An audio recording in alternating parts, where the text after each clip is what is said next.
Amerika tağalsızlığının yeki yüz kere jeti жылына aralgan akış yelçiliğinin nerekelik keşinye hoş geldiniz diye.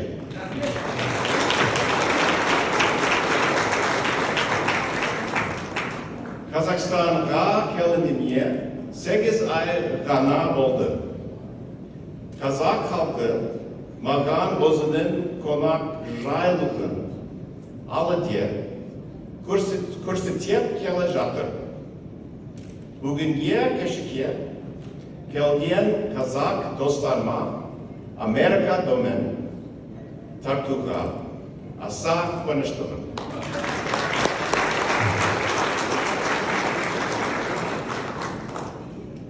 Colleagues and guests, my colleague and friend, my colleague and friend, First Deputy Foreign Minister Kairat Umarov. Whenever I speak publicly, I try to bear in mind the wise words of the French writer André Gide, who once remarked, "Everything that needs to be said has already been said. But since no one was listening, everything must be said again." Tonight, I will try to say only those things that need to be said, and to say them once. And I know everyone will be listening because our embassy only invited good listeners. I've celebrated many July 4ths in my life. I won't say exactly how many. But in my younger days, I'd spend the holidays eating hot dogs and hamburgers and corn on the cob, picnicking with family and friends in Cleveland, Ohio, where I grew up. And then, for more than 3 decades living in Washington, D.C., I usually spent the 4th of July listening to outdoor concerts by our National Symphony Orchestra and watching spectacular fireworks shows on our National Mall. This is my first Independence Day in Astana, and I am so glad to be here, even without hot dogs and fireworks. Today, I have something better. The honor of representing the United States of America in beautiful, friendly Kazakhstan. And the privilege of working alongside one of the best teams of American diplomats I have served with in 25 years at the Department of State. For the past 5 Independence Days, I've been living in Central Asia, 4 of them in Tashkent, and now 1 here. And this has given me a chance to reflect on things I never thought about when I was celebrating the holiday at home. For example, what is similar and what is different about the way we remember our own fight for independence and the way Central Asian countries remember and discuss their own paths to independence? And why do we seem to connect so strongly with Central Asians about the value of independence and sovereignty? Now, the United States is a relatively young nation, having existed less than 250 years in its current form as a constitutional republic. Kazakhstan has cultural roots going back thousands of years, and its legacy of sovereignty links back over 550 years to the first Kazakh Khanate, more than twice as long as ours. And yet, both of our nations know what it means to struggle to establish and to maintain our independence. We both know that the struggle is difficult and that it can be costly. Sometimes the price is measured in precious human lives. We also know that once we have independence, both our nations will fight like hell to keep it.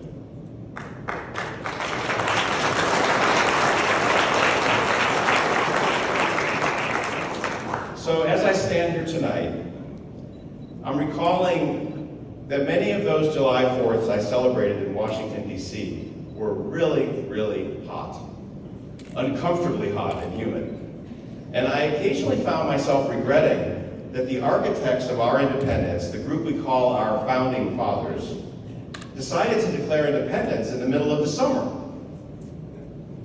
In fact, one of the most prominent founding fathers, John Adams, who was also our second president, and also one of the co-authors of our Declaration of Independence, he noted in a letter to his wife, Abigail, on May 27, 1776, I'll try to do my best John Adams invitation.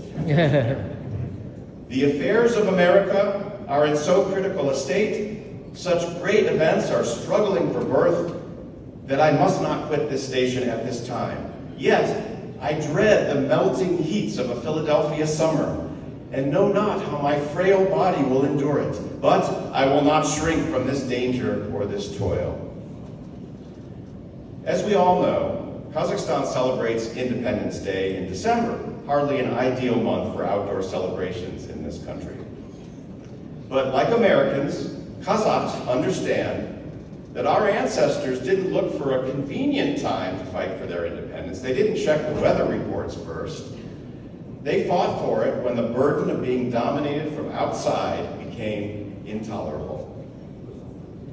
Kazakhs know all too well the costs of national sovereignty, having gained and lost it many times over many centuries. Last week, I was in Aktobe, where I visited the Regional Museum of Local History.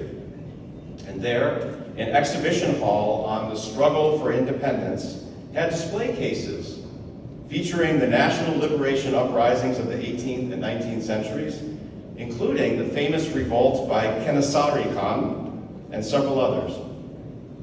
It also had a separate section about the Alash movement of the first quarter of the 20th century. I see monuments to these national heroes everywhere I travel in Kazakhstan. And I know the Kazakh people understand deep in their bones what it means to fight and to sacrifice for independence. So, this common idea held by Kazakhs and Americans that we should treasure our country's independence and sovereignty and not take it for granted, it's more than just an idea. In fact, support for Kazakhstan's independence and sovereignty has been at the root of U.S. policy toward Kazakhstan since 1991. And today, even after 31 years of Kazakh independence, it remains a major underlying element of our entire bilateral relationship. Kazakhs and Americans understand, and I know my friends in this room from many other nations also understand, that genuine national independence requires real sovereignty. The people of a nation should be allowed to decide how they want to organize their society, and just as importantly, a sovereign nation gets to decide, without pressure and intimidation from outside, what kinds of relationships it wants to have with other nations. We decide this. No one from outside gets to tell us. The events of the past 16 months in Ukraine have shown conclusively the terrible human cost when sovereignty and territorial integrity are violated. Those tragic events have also shown that sovereignty and territorial integrity are principles of international relations that must be protected.